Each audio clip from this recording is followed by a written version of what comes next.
When you think of American armor in World War II, one tank comes to mind, the M4 Sherman. But the story of America's medium tanks is far bigger than one vehicle.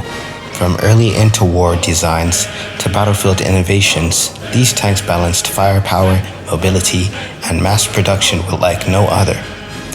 In this video, we break down the evolution, engineering, and legacy of US medium tanks, from the M2 medium to the war-winning Sherman, and how they helped tip the scales of global conflict. In military doctrine, medium tanks were the workhorses, faster than heavy tanks, more armored and powerful than lights. Their role: support infantry, lead armored thrusts, and exploit breakthroughs. While the US lagged behind Europe in tank development during the interwar years, the medium tank concept eventually became the backbone of American armored forces. And with the global war on the horizon, America needed a tank that could be produced by the thousands, shipped across oceans, and maintained in the mud of Normandy or the sands of Tunisia. The M2 medium was America's first attempt at a medium tank in the modern era. Designed in the late 1930s, it featured a high silhouette, riveted armor, and a bizarre armament setup with machine guns bristling from all angles. Its armor went up to 25 millimeters, and its armament consisted of a 37 millimeter M5 gun with 7 .30 caliber machine guns. Its engine was a Wright R975 radial engine, which had 350 horsepower. Its maximum speed was 42 kilometers per hour, and its crew consisted of 6 people. It never saw combat, but it laid the groundwork for what was coming. Lessons from its height, armor layout, and mechanical systems directly informed the next great American tank. When war broke out, the US needed a medium tank fast. The M3 Lee, named after Confederate General Robert E. Lee, was a comprise design. It mounted a 75 millimeter gun in the hull and a 37 millimeter cannon in a small turret on top. The British used a slightly different version called the Grant. The main gun was a 75 millimeter cannon, while the secondary was a 37 millimeter turret gun with machine guns.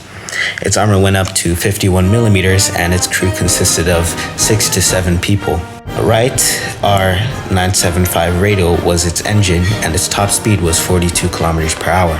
The Lee was tall, awkward, and vulnerable due to its fixed main gun, but it packed serious firepower at a time when Allied tanks were being outgunned. In the North African desert, M3s helped stop Rommel's advance at El Alamein and provided critical fire support during Operation Torch. The M4 Sherman was America's answer to the tank question, a medium tank that prioritized production, reliability, and strategic flexibility. It became the most widely used US tank of the war, with over 49,000 units produced. When talking about the first Sherman, its main gun was a 75 millimeter M3 cannon, and its armor went up to 38 to 75 millimeters, which was sloped at later variants. Its engine was a Continental R975 or a Ford GAA or V8. Its top speed was 48 kilometers per hour, and its suspension was VVSS or later HVSS, which was horizontal volute, and its crew was consisting of 5 people. The Sherman wasn't perfect. Early models had a tendency to catch fire when hit, earning nicknames like Ronson or Tommy Cooker. Its 75 millimeter gun struggled against Panthers and Tigers, but what the Sherman lacked in raw power, it made up for in overwhelming numbers, logistics, and innovation. The Sherman wasn't one tank, it was a family. Engineers developed multiple versions for different terrains, roles, and production needs. The M4A1 had a cast hull and a Continental radial engine. Its cast hull was very weak and very unreliable. The M4A2 had a welded hull and twin diesel GM 6046 engines. This was used by the USSR via Lend-Lease.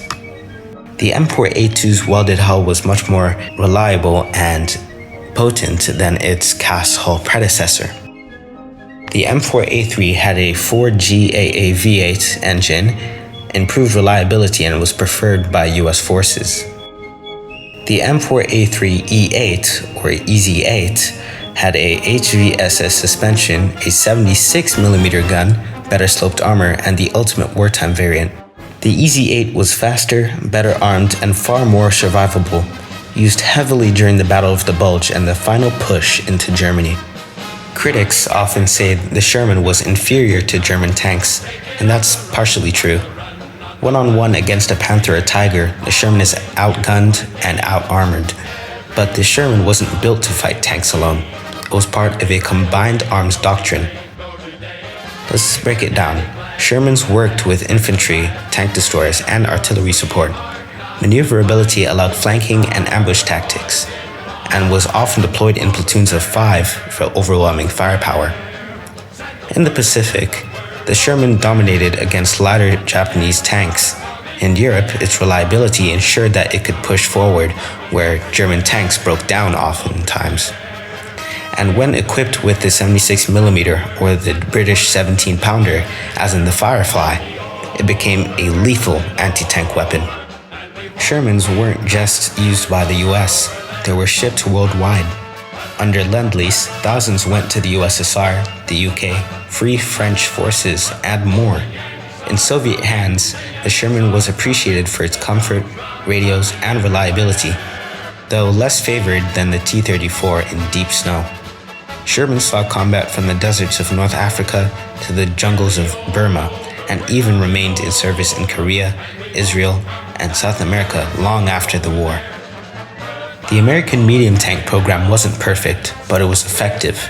The Sherman represents what America does best in war: standardized production, logistical excellence, and adaptable design. Medium tanks like the Sherman weren't the most powerful, but they were always there, in every campaign, every theater, and every breakthrough. American medium tanks carried the fight forward.